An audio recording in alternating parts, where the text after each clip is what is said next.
আমরা বৌদ্ধ সম্প্রদায়ের পক্ষ থেকে সকলকে অনুরোধ করব, সকলে হিন্দু বৌদ্ধ খ্রিস্টান সকলে যাতে আমরা একটা পরিবারের মতো থাকতে পারি, আমরা যাতে ঈদের সময় গিয়ে ওখানে কোলাকুলি করতে পারি। আমাদের হিন্দুদের বা আমাদের বৌদ্ধদের যে অনুষ্ঠানগুলো আছে ওখানে এসে আপনারা কোলাকুলি এবং আলোচনা করে সুন্দরভাবে সম্প্রীতি করতে পারি। এবং হিন্দুদের যে দুর্গাপূজা হয় বা অন্যান্য পূজা পার্বণ হয়, খ্রিস্টানদের যে বড়দিন হয়, আমাদের যে বৌদ্ধ পূর্ণিমা হয়, সকলে যদি আমরা এক অপরের সাথে আলাপ আলোচনার মাধ্যমে সম্প্রীতির মাধ্যমে যদি আমাদের অনুষ্ঠানগুলো করতে পারি এবং সকলে সর্বক্ষেত্রে আসলে একটা সম্প্রীতির বাংলাদেশ গড়ে উঠবে।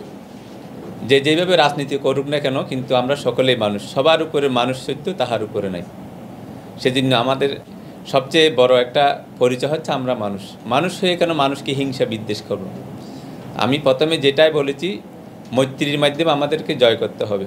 এখানে অন্য রাজনৈতিক দল আসুক, এই আসুক সেই আসুক, ওটা আমাদের কোনো বিষয় নয়। আমরা একই পরিবারের হয়ে সম্প্রীতির আমাদের এই বাংলাদেশে থাকতে চাই। এটাই আমাদের বৌদ্ধ সম্প্রদায়ের পক্ষ থেকে আমাদের একটা বড় আশা।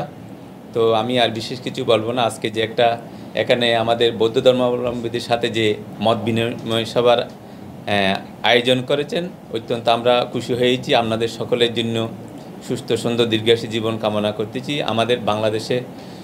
আমাদের বাংলাদেশ সে শান্তি বিরাজমান হোক, এবং ফিলিস্তিনে যে যুদ্ধ হচ্ছে, রাশিয়া বা ইউক্রেনে যে যুদ্ধ হচ্ছে, বিশ্বের মধ্যে শান্তি বিরাজমান হোক।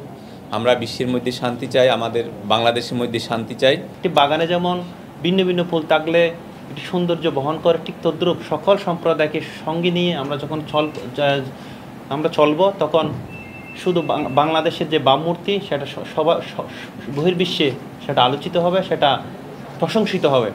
সুতরাং আমরা যখন বড় হয়ে আস্তে আস্তে দেখবেন সন্তানরা যে ধারণ, সেটা একটা করণীয়ের মতো মনে করবেন।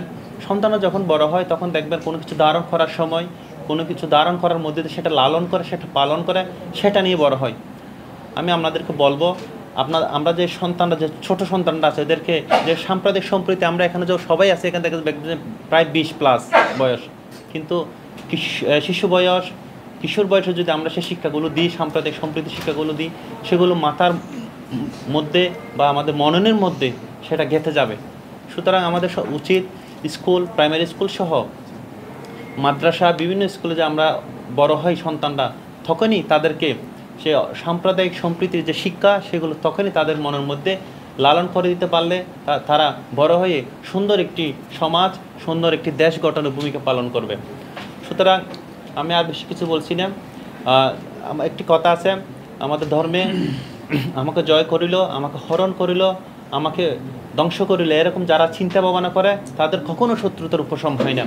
আবার যারা এগুলো চিন্তা করে না, যারা সবসময় মৈত্রী ক্ষমা দিয়ে চলে, তাদের শত্রুতার উপশম হয়।